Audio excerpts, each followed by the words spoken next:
Graça e paz, irmãos, você que está aí participando do curso, o nosso curso de teologia, Gênesis capítulo 1. Quero saudar você, sua família, e quero dizer que você é muito especial para nós. Esse curso é um curso que fala da palavra de Deus no seu mais profundo significado.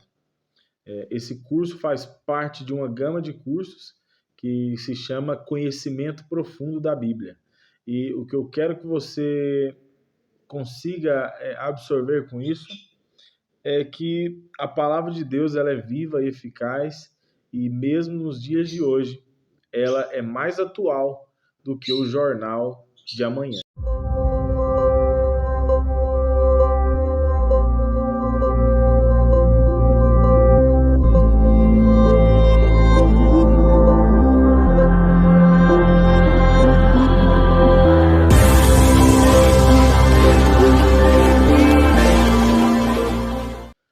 Bom, irmãos, para quem participou da primeira aula, quem assistiu a primeira aula, pôde ver que Gênesis capítulo 1 fala muito mais do que aquilo que a gente pensava.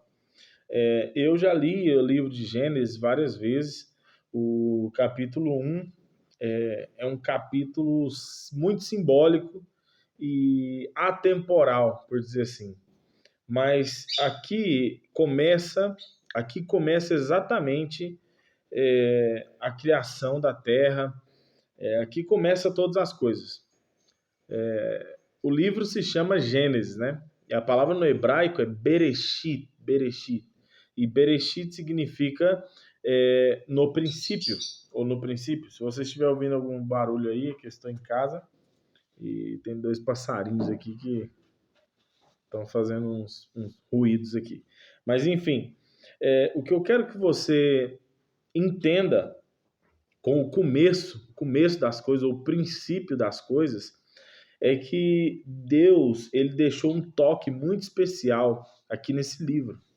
E dentre tantos detalhes, tanta riqueza de detalhes que nós podemos ver aqui nesse livro, nesse primeiro capítulo, nos impressiona bastante. Eu tinha lido Gênesis várias e várias vezes e pouquíssimas coisas que eu sei hoje eu soube no começo. Eu tive que estudar bastante e não observar somente cada versículo, cada capítulo, mas cada palavra de cada versículo. E aí que está a grande questão da coisa. Se você quer encontrar ouro, se você quer encontrar as pedras mais preciosas, você tem que ir mais fundo, você tem que cavar mais fundo, você tem que buscar mais, você tem que observar os detalhes para você encontrar aquelas pedrinhas de ouro, sabe? Então a Bíblia tem muito isso, e o que mais me impressiona é a riqueza de detalhes que há em Gênesis. Por exemplo, quando nós lemos os 4 evangelhos, Mateus, Marcos, Lucas e João, no Novo Testamento, nós observamos muito o que fala de Jesus, não? Porque são os 4 evangelhos, segundo escreveu Mateus, Marcos, Lucas ou João, mas sobre a vida de Jesus. Então, os evangelhos são sobre a vida de Jesus, mas quem escreveu? Quem escreveu foram esses 4 camaradas aí que praticamente alguns participaram pessoalmente do ministério de Cristo e outros vieram depois. Mas, enfim, a questão é que, ainda que os evangelhos falem muito acerca de Jesus, falem toda a história, a vida de Jesus, a riqueza dos detalhes não está nos evangelhos. A riqueza dos detalhes está no livro dos Salmos. Então, ali você vai encontrar diversas, assim, infinitas passagens falando sobre Jesus. Então, principalmente na parte espiritual. E o que me chama atenção aqui em Gênesis capítulo 1, e essa é a segunda aula, só para lembrar você, nós vamos estar ministrando 3 aulas. A primeira você já viu, e a segunda aula é essa agora. E amanhã eu estarei enviando a terceira aula para vocês.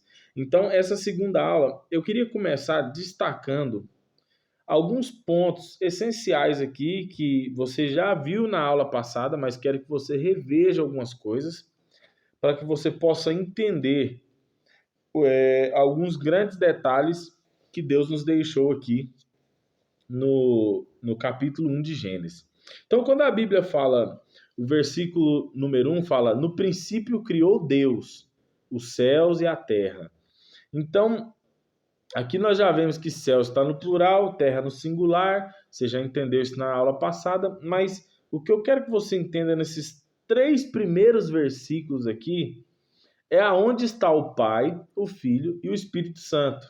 Porque nós conhecemos como Trindade, a Trindade que seria Pai, Filho e Espírito Santo. Mas eu quero que você entenda algo que é fundamental para a nossa fé cristã. Nós precisamos entender que Deus não é um, mas que Deus é três. Como que Deus é três? Me explica isso aí. É como pegar um triângulo, por exemplo, um triângulo, certo? Você pega um triângulo, né? São 3 partes, três partes que formam uma figura. Então, o que acontece? Se eu observar o Pai, o Filho e o Espírito Santo, os 3 são um, mas são 3 pessoas distintas. Os 3 formam um. Assim, quando nós nos casamos, a Bíblia fala que os 2 não serão mais 2, mas serão um. Serão uma só carne. Então, isso é o que a Bíblia nos ensina sobre unidade. Então, Pai, Filho e Espírito Santo, para simplificar para você, seria: o Pai não é o Filho, o Filho não é o Pai, e o Espírito Santo não é o Filho nem o Pai.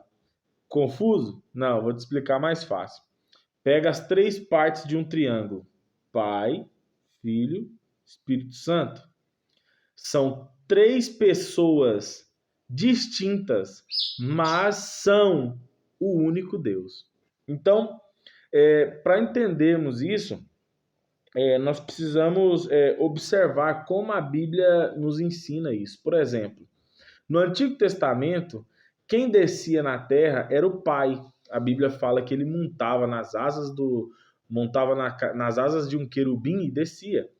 A Bíblia nos mostra que lá, em Gênesis, no próprio livro de Gênesis, Deus descia todos os dias às 6 da tarde e ele descia lá no Éden e falava pessoalmente com o homem e com a mulher, ou seja, ele caminhava ali no Éden. Tanto que quando eles pecaram, eles se esconderam só de ouvir os passos de Deus ali no Éden. Então, é muito interessante isso, que no Antigo Testamento, o Pai, ele descia aqui pessoalmente e falava com as pessoas. E assim como na época de Moisés, por exemplo, e várias outras passagens. Então, ele descia e falava com as pessoas pessoalmente. Depois, nós vamos observar que no Novo Testamento está Jesus. Jesus, ele está caminhando aqui na Terra, ele está aqui pessoalmente. Já o Pai, não. O Pai, a gente só vê, por exemplo, no batismo de Jesus, quando Jesus é batizado por João Batista, quando ele tinha 30 anos, Jesus é batizado e nessa hora o Pai fala lá do céu. E o que o Pai fala? Esse é meu filho amado, em quem me compraz, ou seja, em quem tenho prazer. Então, vamos resumir isso aqui. No Antigo Testamento, o Pai descia na terra pessoalmente. No Novo Testamento, Jesus desceu na terra e ficou aqui pessoalmente. Agora, depois que Jesus foi, o que ele disse? Eu irei e enviarei outro Consolador.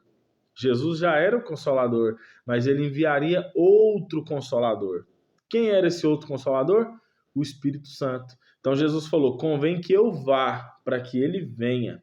Então, quando Jesus foi, quem desceu na terra depois, na era da igreja, quem desceu? O Espírito Santo. Então Deus agiu no Antigo Testamento pelo Pai, no Novo Testamento pelo Filho e na era da igreja pelo Espírito Santo.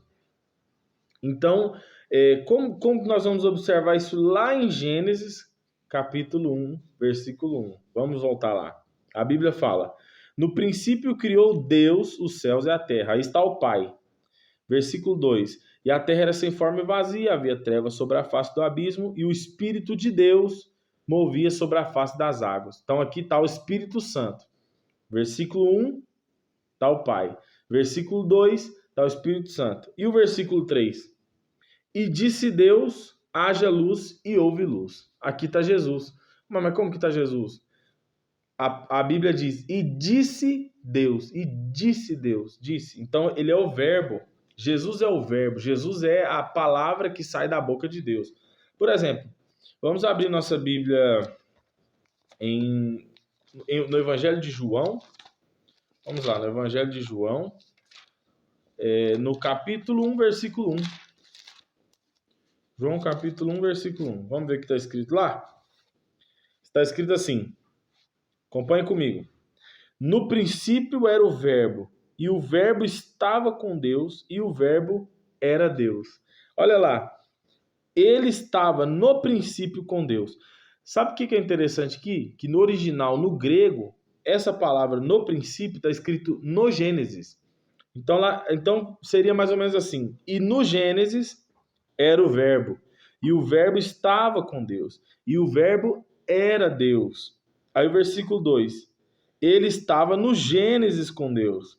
Todas as coisas que foram feitas por ele, e sem ele, nada do que foi feito se fez. Então imagina que a Bíblia está dizendo que todas as coisas foram feitas por ele, e sem ele, nada do que foi feito se fez. Nele estava a vida, e a vida era a luz dos homens. Então imagina isso. O que a Bíblia diz?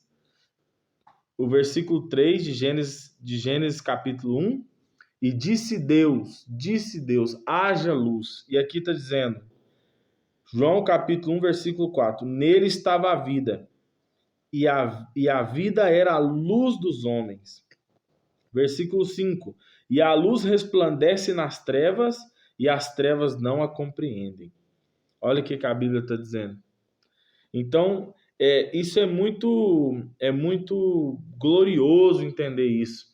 Porque no Gênesis, Jesus estava lá, e ele era a luz dos homens. Se você lembra aqui lá em Gênesis, vamos voltar lá?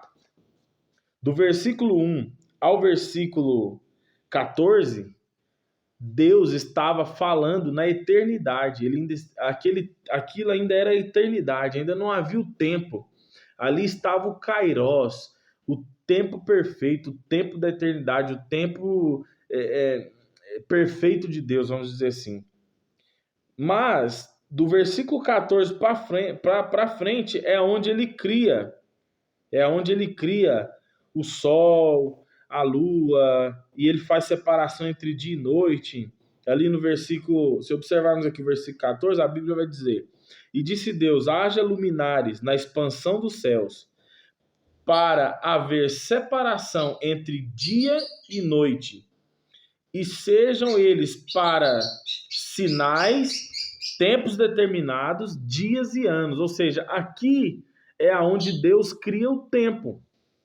Então, daqui para frente, nós já estamos no Cronos. Cronos é o tempo do homem, né? Então, aqui quando ele estava na eternidade, do versículo 1 de Gênesis ao versículo 14, ele está na eternidade. Então, tudo que ele está falando está na eternidade. Tudo está acontecendo ali na eternidade. Não existe um tempo definido para isso. Mas do versículo 14 para frente, aí já é criado o tempo, e dias, horas, e assim você pode saber. Depois o homem adaptou isso e fez minutos, segundos, milissegundos e aí por diante. E tudo isso dá para saber perfeitamente, porque antigamente as pessoas, os mais antigos, os anciões, né? Até hoje ainda existem pessoas em distintas regiões da Terra que não têm relógio, mas eles sabem a hora pelo sol. Então, pelo sol, pelas estações, por observar, eles sabem a hora exata, a hora que hora vai escurecer, que hora vai clarear, ou seja, só por observação. Por quê? Porque Deus já fez isso naturalmente. Então, o relógio é baseado exatamente nessas coisas. Enfim, Vamos resumir essa situação.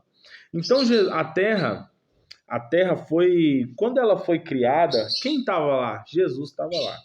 Se nós lermos aqui, por exemplo, se nós lermos aqui, vamos lá para Colossenses capítulo 2, versículo 9. Vamos lá. Colossenses, Novo Testamento, né? Colossenses capítulo 2. Filipenses, Colossenses. Vamos lá. Colossenses capítulo 2, versículo 9. Olha o que a Bíblia diz. Porque nele habita corporalmente toda a plenitude da divindade. Então, se nós formos observar o que a Bíblia realmente está querendo dizer, por exemplo, por que a Bíblia está dizendo que nele, ou seja, em Jesus, habita corporalmente toda a divindade? Por que isso? Porque o Pai seria a alma, o Espírito Santo seria o Espírito, e o corpo é o próprio Senhor Jesus. Então, a Bíblia nos ensina que nós fomos criados e feitos e formados, certo? Com corpo, alma e espírito, ou seja, a mesma essência de Deus, corpo, alma e espírito. Então, isso fica para uma próxima aula. Mas corpo, alma e espírito, né, seria exatamente isso: o Pai, o Filho e o Espírito Santo. Então, essa mesma essência nós temos. Por exemplo, o homem tem um corpo, que é a carne, ele tem a alma, que é o pensamento, são as vontades, os desejos, a psique do homem, essa é a alma do homem. E a parte disso tem o espírito do homem. Então, o espírito de Deus é uma coisa, o espírito do homem é outra. As pessoas às vezes confundem o espírito de Deus e o espírito do homem. Qualquer homem que já nasceu nessa terra, ele tem o espírito. Ele tem o espírito do homem. Só que como ele vai comunicar com Deus? Qual a única forma dele comunicar diretamente com Deus? É quando o seu espírito, ele conecta com o espírito de Deus. Quando o espírito do homem conecta com o espírito de Deus, aí muda a alma do homem e o corpo do homem. Por quê? Porque o espírito é o único contato que a gente tem com Deus. E pela alma, nós precisamos deixar o espírito falar mais alto do que a carne. Porque quando a carne fala mais alto, a sua alma enfraquece. Mas quando o espírito fala mais alto, a sua carne, o seu corpo fortalece, a sua alma fortalece, entende? Então, lembra quando você assistia desenhos animados, quando era pequeno, e sempre tinha um demônio assim do lado e um anjo assim do outro? Então, exatamente isso, essa guerra da carne contra o espírito, a favor da alma ou a desfavor da alma. Então, mas o que isso tem a ver com Gênesis capítulo 1 que nós estávamos lendo? O fato de Jesus ter sido o que estava ali operando ali no Gênesis, por exemplo, como que eu sei disso? Porque na Bíblia, por exemplo, você já leu Provérbios? Quando você lê Provérbios, você fica assim maravilhado com a sabedoria que tem ali. Mas Provérbios, ele é tão profético como Salmos. Só que pouca gente sabe. Por exemplo, se nós abrirmos aqui a Bíblia em Provérbios, capítulo 8, versículo 22, está escrito assim: O Senhor me possuiu no princípio dos seus caminhos e antes das suas obras mais antigas. Versículo 23. Desde a eternidade fui ungida, desde o princípio, antes do começo da terra, antes de haver abismos, fui gerada, e antes ainda de haver fontes carregadas de água. Antes que os montes fossem firmados, antes dos outeiros eu fui gerada. Ainda ele não tinha feito a terra, nem os campos, nem sequer o princípio do pó do mundo. Quando ele preparava os céus, aí estava eu. Quando compassava ao redor da face do abismo, quando firmava as nuvens em cima, quando fortificava as fontes do abismo, quando punha ao mar o seu termo, é, é, para que as águas não traspassassem o seu mando, quando compunha o fundamento da terra. Escuta isso, tanto que é bonito esse versículo.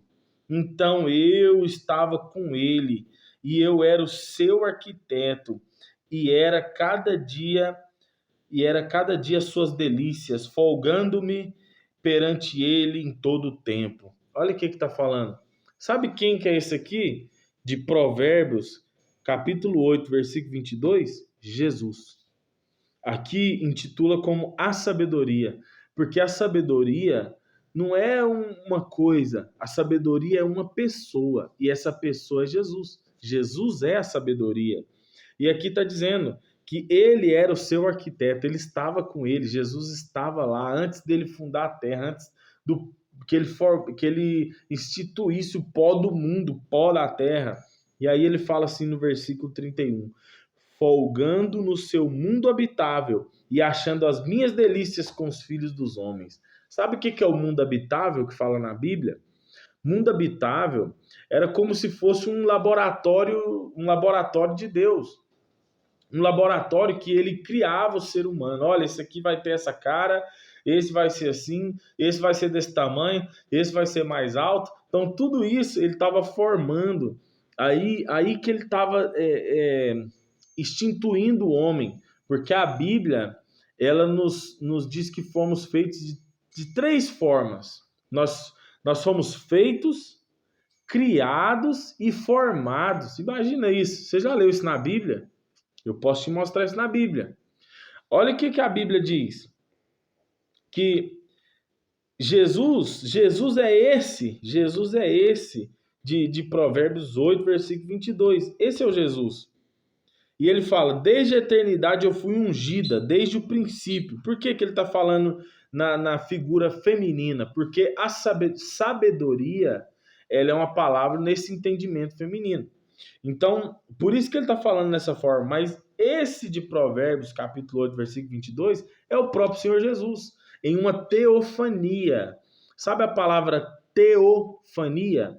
Teofania era quando Jesus, melhor dizendo, ele se manifestava entre os homens de várias formas. Por exemplo, ele vinha como anjo do Senhor, ele vinha como nuvem, ele vinha como coluna de fogo, sabe? Ele vinha como em várias formas Jesus aparecia. Por quê? Porque ele ainda não tinha sido revelado aos homens. Então ele vinha aqui na terra de várias formas. Por exemplo, com quem que você acha que Jacó lutou? Você já escutou que Jacó lutou com um anjo, sim ou não? Mas era um anjo ou era Deus? Porque ao final ele muda o nome dele de Jacó, que significa Yaakov no hebraico. Yaakov é aquele que agarra. Por quê? Porque quando ele nasceu agarrado nas pernas do seu irmão. Então, Yaakov não significa suplantador ou enganador, que as pessoas dizem. Yaakov ou Jacó significa aquele que agarra. É só isso. Por quê? Porque as pessoas davam o nome de acordo com o que acontecia ou qual seria o ministério dele. Realmente ele fez isso depois. Ele agarrou a bênção do irmão mais velho. Mas enfim, é interessante que Jacó, quando ele lutou com aquele anjo, e o anjo deu um golpe muito forte na coxa dele, esse anjo era Jesus. Jesus estava ali como um agente secreto de Deus, eu costumo dizer, e ele estava ali exatamente para mostrar para Jacó que ele precisava mudar. Ele precisava de uma grande mudança na vida dele. E Jacó, depois, quando ele luta com Deus, ele fala: eu não vou deixar você ir até eu receber o que eu preciso. E aí ele mudou o nome dele, falou: você não se chamará mais Jacó, você se chamará Israel, porque você lutou com Deus. Então ele lutou com Deus, ele não lutou com um anjo. Ali era Jesus. Então ali era uma teofania. Jesus se manifestando entre os homens de uma forma figurativa. Então, a Bíblia está cheia desses exemplos. Então, o que eu quero fazer aqui para que você entenda é explanar isso para que você possa abrir a sua mente para entender que a maioria dos versículos da Bíblia fala de Jesus. A Bíblia, o centro de toda a Bíblia, ou seja, a mensagem central de toda a Bíblia é Jesus. Jesus é o centro de toda a Bíblia. Tudo que a Bíblia falar, ou tudo que tiver escrito, tudo que fizer, qualquer coisa, sempre o resultado vai ser Jesus. Jesus, ele é a chave hermenêutica da Bíblia. Esse é Jesus. Então, é muito lindo quando nós vamos voltar aqui de novo para Gênesis capítulo 1, versículo 1 em diante. Então, aqui nós vamos ver que a Bíblia vai mencionar Pai, Filho e Espírito Santo logo nos primeiros 3 versículos. Por quê? Porque esse disse Deus, era o próprio Senhor Jesus saindo da boca. Ele era o verbo. Qualquer palavra que sair da boca de Deus é Jesus. Então, é muito interessante aqui, por exemplo, você já leu aquele versículo de Mateus capítulo 4, versículo 4? Que a Bíblia diz, nem só de pão, o próprio Jesus está falando, né? Nem só de pão viverá o homem, mas de toda a palavra que sai da boca de Deus. Palavra, verbo. Então, a Bíblia diz que Jesus é o verbo, ou seja, Jesus é a palavra. E logo o próprio Jesus dá uma lição em Satanás quando ele fala, você está com fome? A tentação do deserto. Transforma essas pedras em pães. Então Jesus fala, nem só de pão viverá o homem, mas o homem viverá de toda palavra que sai da boca de Deus, ou seja, o homem viverá de Jesus. Então isso é muito forte, essas palavras. Outra coisa que nós podemos observar aqui em Gênesis capítulo 1, por exemplo, quando Deus está criando a terra, quando o Pai está criando a terra, quem estava ali executando, né? Porque é interessante que a palavra façamos é do verbo azar. Azar seria fazer de algo que já existe, ok? De uma matéria que existe, uma matéria que é palpável. E depois a Bíblia fala criar. Então, fazer e depois vem o verbo criar. Então, criar é bará. Bará seria fazer do inexistente, daquilo que não existe, daquela matéria, aquilo que não é palpável, que não se pode pegar. Por exemplo, Deus, na mente dele, ele criou o homem, certo? E logo ele fez o homem lá no seu mundo habitável, que Provérbios 8 fala. Isso aqui dá uma aula tremenda. Então, em Provérbios 8, ele fala que Jesus diz, eu estava ali deleitando com ele, com os filhos dos homens, ou seja, com o ser humano, no seu mundo habitável. Quando Deus estava criando e fazendo o homem, Jesus estava lá, moldando aquilo. Jesus era o arquiteto. Imagina o que um arquiteto faz. Um arquiteto, ele chega e fala, olha, isso aqui vai ter essa medida, vai ter que ser assim, vai ter que ficar assim. Por quê? Porque senão, por exemplo, uma escada tem que ter no mínimo entre 80 e 90 centímetros, porque senão não é qualquer pessoa que pode subir, fica muito estreito. Então ele vai medir cada degrau, ele vai medir entre 15 centímetros, algo assim, entende? Então, essa é a questão da coisa. Então, por exemplo, o cara vai colocar uma porta numa casa e uma porta do banheiro, ela pode ter entre 60 e 70 centímetros. Já a porta dos quartos, ela pode ter entre 70 e 80 centímetros, senão não passa qualquer pessoa, mas as portas da entrada tem que ter entre 80 e 90 centímetros. Então, são coisas que isso o próprio Senhor Jesus, ele estava ali feliz e contente, alegre, sabe? Por estar criando o homem, por estar fazendo tudo isso, sabe? Aquela maravilha, planejando como seria as mulheres, como seria os homens, como que vai ser o cabelo, que tipo de cabelo, a cor do olho. Então Jesus foi.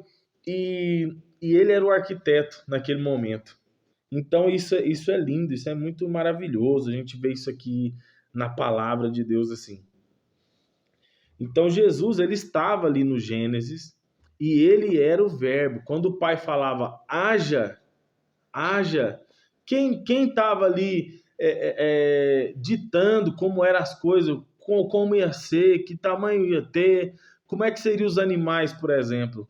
Essa variedade de animais, né, que existem, como que seria isso? Então o próprio Senhor Jesus, ele que estava ali, ó.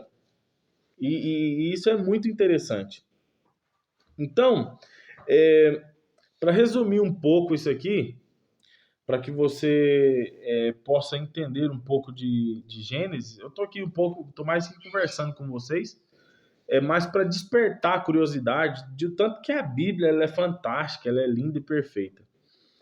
Por exemplo, eu coloquei no grupo, alguns irmãos devem ter visto, aqui, por exemplo, nós estamos falando de Jesus aqui no o Pai, o Filho e o Espírito Santo e Jesus aqui no Gênesis, tá? Mas Jesus está em toda a Bíblia, como eu disse. Só que a questão X da coisa, a questão chave aqui, é que Deus sempre nos dá riquezas de detalhes. Só que os detalhes não são para todos. Os detalhes são para poucos. Todos vão ouvir, mas poucos vão entender. A Bíblia fala: bem-aventurado aquele que ouve e crê, ou aquele que ouve, crê e pratica. Lembra daqueles dois seres humanos? Tem um passarinho competindo comigo aqui. Lembra aqueles dois homens? Havia dois homens, um que construiu a sua casa sobre a rocha e outro construiu sua casa sobre a areia. O que acontece? Veio os vendavais, as chuvas fortes, veio aquele vento brabíssimo, por dizer assim, e derrubou a casa do que estava, o que tinha edificado sobre a areia. Mas o que tinha edificado a casa sobre a rocha, pôde vir o vento que for, a tempestade que fosse, a chuva que fosse, a maré alta que fosse, o que seja. Não derrubou a casa ficou ali. Por quê? Porque ela tinha sido edificada na rocha. Jesus faz uma comparação. Qual que é a diferença aqui? É o que ouve e pratica, e o que ouve e não pratica. Então, ou o que ouve e entende, e o que ouve e não entende. Então, você precisa entender quais são os fundamentos que Deus lançou aqui em Gênesis capítulo 1. Por exemplo, a terra, quando Deus criou a terra aqui, a Bíblia fala: no princípio criou Deus os céus e a terra era sem forma e vazia. Sem forma e vazia. Não tinha forma.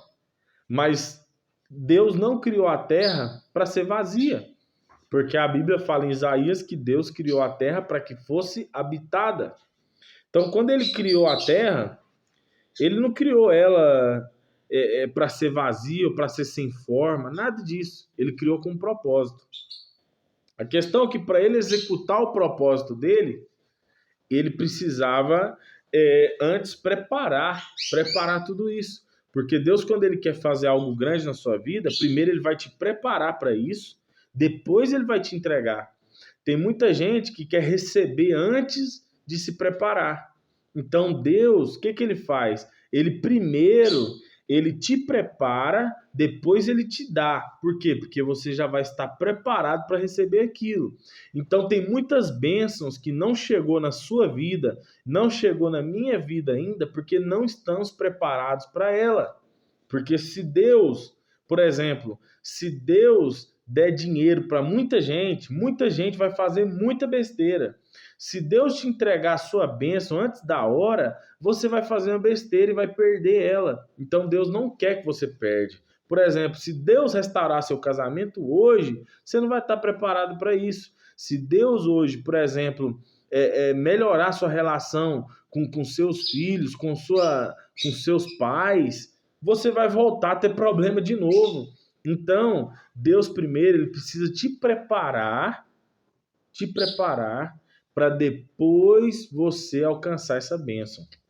Por exemplo, eu costumo dizer que é como na escola. Nós, todos os anos, se reprovarmos, vamos ter que voltar a escutar as mesmas coisas, a fazer os mesmos estudos e fazer a mesma prova até passarmos. Sim ou não? Então, muitas tribulações nas nossas vidas, Deus permite acontecer e permite você passar por ela de novo, e de novo, e de novo. É como se você estivesse reprovando de ano. O dia que você entender o propósito disso, você já não passa por isso mais. Você pode passar por outras coisas, mas por isso você não volta a passar. Por quê? Porque você foi provado e aprovado. Porque Deus só prova quem Ele quer aprovar. Deus não vai brincar com a vida de ninguém e muito menos vai ficar colocando você para passar por situações que você não está entendendo por quê. Então você precisa entender e ressignificar as coisas e bola para frente. O que isso tem a ver com Gênesis? Tudo a ver com Gênesis. Por quê? Porque Jesus, quando ele vem e começa a trazer forma para a terra, começa a encher a terra, povoar a terra, por dizer assim, encher de árvores, encher de animais, organizar, sabe? Então, primeiro ele está preparando. Depois que ele prepara tudo, ele coloca o homem lá dentro. Então, o homem foi o último. Mas, se você for entender, a Bíblia fala lá em Gênesis capítulo 2, lá no versículo 9, se eu não me engano, no versículo 7, foi quando Deus formou o homem do pó da terra. Mas no capítulo 1, no versículo 26 e 27, ele já tinha feito e criado o homem. Mas só lá no capítulo 2 que ele foi formar o homem. Por quê? O homem já estava na mente de Deus. O homem é a mulher. Porque se você observar, a Bíblia fala, versículo 27 de Gênesis capítulo 1. E criou Deus o homem à sua imagem. A imagem de Deus o criou. Macho e fêmea.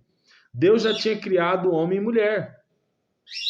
Só que somente Gênesis, capítulo 2, versículo 7, ele formou o homem.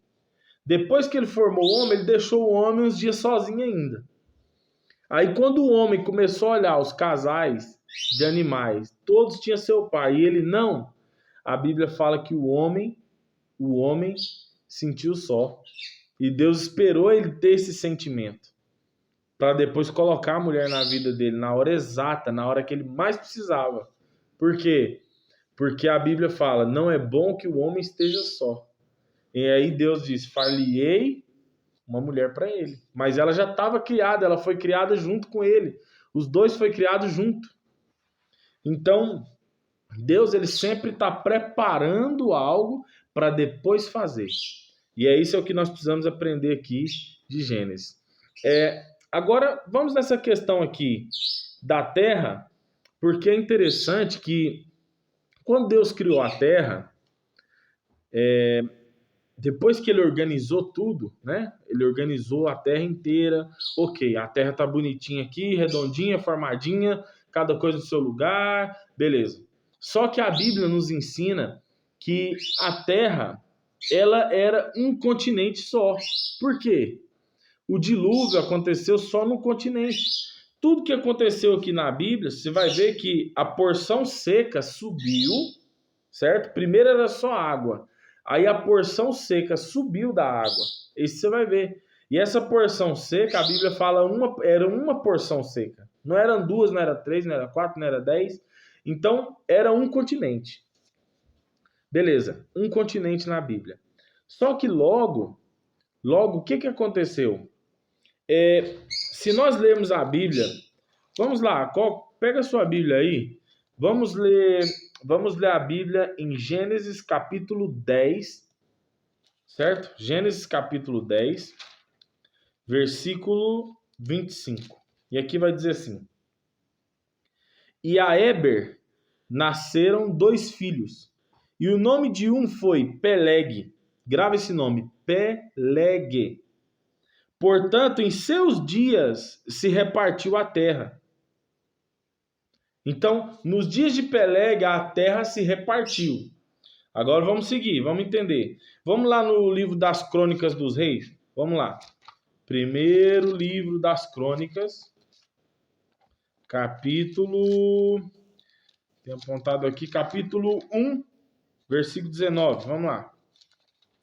Primeiro livro das Crônicas, capítulo 1, versículo 19. Está escrito assim: E a Eber nasceram 2 filhos, e o nome de um foi Peleg. Esse mesmo cidadão tá lá na genealogia de Jesus.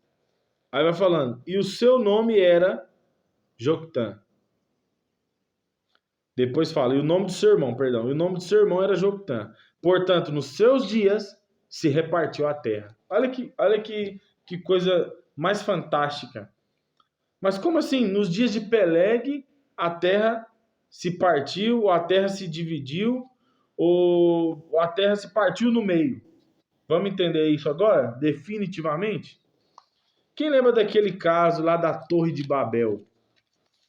Nós lemos um versículo anterior, em Gênesis 10, versículo 25. Agora nós vamos ler Gênesis 11. E era toda a terra de uma mesma língua e de uma mesma fala.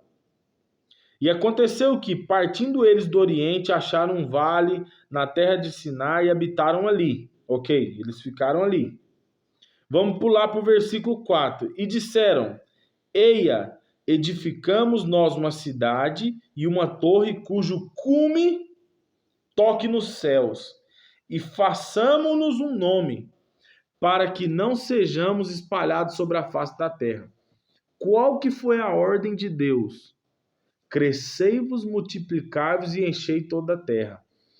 Qual foi a cabeça desses cidadãos aqui? Qual que foi o pensamento deles? Vamos formar uma torre, todo mundo vai viver nela, vamos ficar todo mundo aqui, vamos fazer uma torre bem alta para ela tocar nos céus, para nós não espalhar pela terra, vamos ficar junto. Só que o propósito de Deus era espalhar pela terra. E aqui é uma clara oposição à vontade de Deus. E aí o que Deus fala? O que Deus fala? Versículo 7. Eia, desçamos e confundamos ali a sua língua, para que não entendam um ao outro. E assim o Senhor os espalhou dali sobre a face da terra, e cessaram de edificar a cidade. Por isso chamou seu nome Babel, porquanto ali confundiu o Senhor a língua de toda a terra, e dali os espalhou o Senhor sobre a face da terra. Então, olha comigo, a terra era um continente só. A terra redonda, um continente, ok? Então, o que Deus fez ali? Um grande terremoto e começou a espalhar os continentes. Então, há quem diga que são 5 continentes e outro que são 7 continentes, ok? Só que depende da visão que a gente tem. E há quem diga também que são 6 continentes. Como saber isso? Você pega o mapa mundi e você vê ali a separação das terras. E aí fica fácil entender quantos continentes são. E tem até uma teoria que diz que tem um continente na Terra que ele está totalmente submerso. Então, independente de quantos continentes existem, se são 5, 6 ou 7, os continentes da Terra, todos, se você encaixar, eles se encaixam perfeitamente. E a ciência chama isso de Pangeia. Pangeia é a teoria de que a Terra antes tinha só um continente. Então aqui, quando Deus desceu e espalhou eles sobre a terra, né? Quando a Bíblia diz nos seus dias, nos dias de Peleg, a terra se repartiu, a terra repartiu, a terra. E o Senhor espalhou tanto a terra, as partes secas, quanto os homens. Então aí surgiu os chineses, surgiu os africanos, os americanos, e assim por diante, os europeus, e assim vai. Então é interessante isso, porque a Bíblia diz aqui, ó, capítulo 11 de Gênesis, versículo 9. Por isso se chamou o seu nome Babel, porquanto ali confundiu o Senhor a língua de toda a terra e dali os espalhou sobre toda a face da terra. E aí depois vem falando aqui, essas são as gerações de Sem na idade de 100 anos gerou a Arfaxade 2 anos depois do dilúvio. E assim vai falando, vai falando. Só que o versículo 16 vai falar aqui, e viveu Éber 34 anos e gerou Peleg. Então vai falar, gerou Peleg. Então esse Peleg aqui, que é o mesmo camarada do capítulo 10, que é o mesmo camarada que está no capítulo 1 de Crônicas, e é o mesmo camarada que está no capítulo 11 de Gênesis, que é na Torre de Babel. Então ali, quando o Senhor espalhou o povo, foi quando a terra se dividiu. Então isso é muito, muito interessante, porque a ciência acaba comprovando o que a Bíblia fala. Tem muitas coisas que a ciência ainda não comprovou sobre a Bíblia, mas se você for estudar várias coisas da Bíblia, várias coisas têm comprovação científica, muitas coisas são leis científicas. Uma coisa é teoria científica, outra coisa é lei científica. E a Bíblia está repleta de leis científicas. Ou seja, muitas pessoas colocavam dois caminhos: ciência ou a fé. E isso exatamente pode se unir sem nenhum problema, porque a ciência é tudo aquilo que você pode ver e comprovar. Isso é ciência. O resto é teoria. Então, se você pegar o mapa mundi e juntar todos aquele quebra-cabeça que a gente vê lá, ele forma um continente enorme.